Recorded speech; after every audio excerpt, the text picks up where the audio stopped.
would you always consider yourself a more of like an analytical, a data metric person? Is that you inject into your marketing?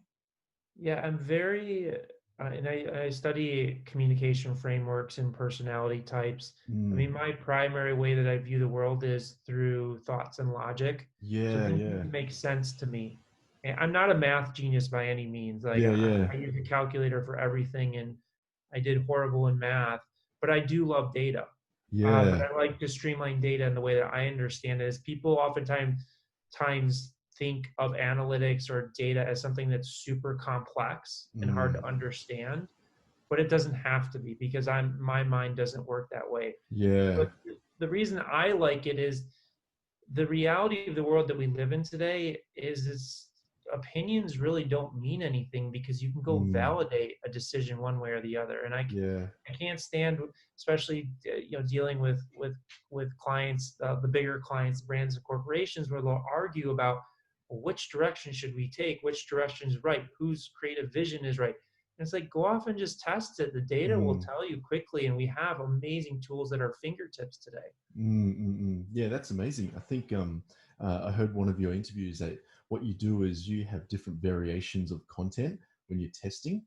So you test like the title, the image, and the caption, and so forth. So would you mind explaining a bit about the five variations of content that you use to test? Yeah, absolutely. So we have different tests for different objectives and purposes. But what you're referring to is when we're leveraging advertising platforms, Mm, specifically a lot of the advertising that we do online is through the Facebook and Instagram advertising platform. mm, And the reason I'm so bullish on that platform, it gives you so much control over everything. mm, mm. It's So like laser targeting, isn't it? it's laser targeting, but it's also the flexibility that you can Mm, take one piece of content and turn it into hundreds, if not thousands, of variations.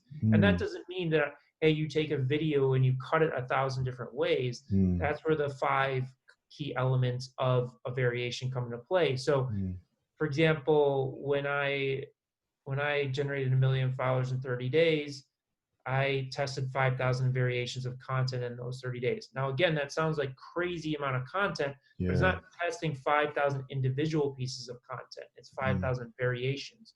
So I break down a variation into five key elements.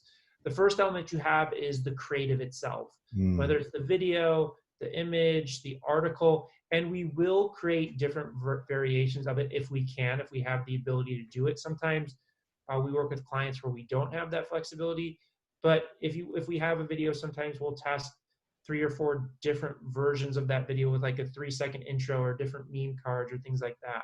mm, The second element of a variation is the headline. mm, Facebook, it goes above the piece of content. Instagram, it goes below in terms of the caption. Then the third is, what are the demographic makeup of the people you're targeting? Are they males? Are they females?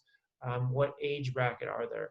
mm. The fourth is the interest level and the psychographic profile of this person. Yep. What products do they buy? What music do they listen to? Where do they like to travel? All of Mm, these details you can control. And then the fifth is the geolocation. Where do they live? Are you mm, targeting the entire world? You can go all the way down to a specific zip code.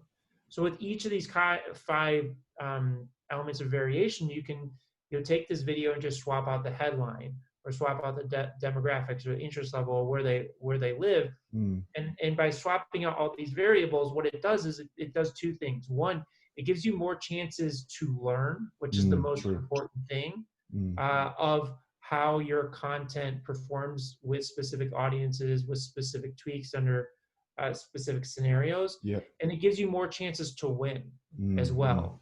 Because mm. if you just put out one piece of content out there structured in one way to one audience and it doesn't work, then you're sitting there being like, well, what do I do? Yeah, yeah. Is it my product Mm, is not good enough? Is it my landing page is not good enough? Is it the message? Is it the content?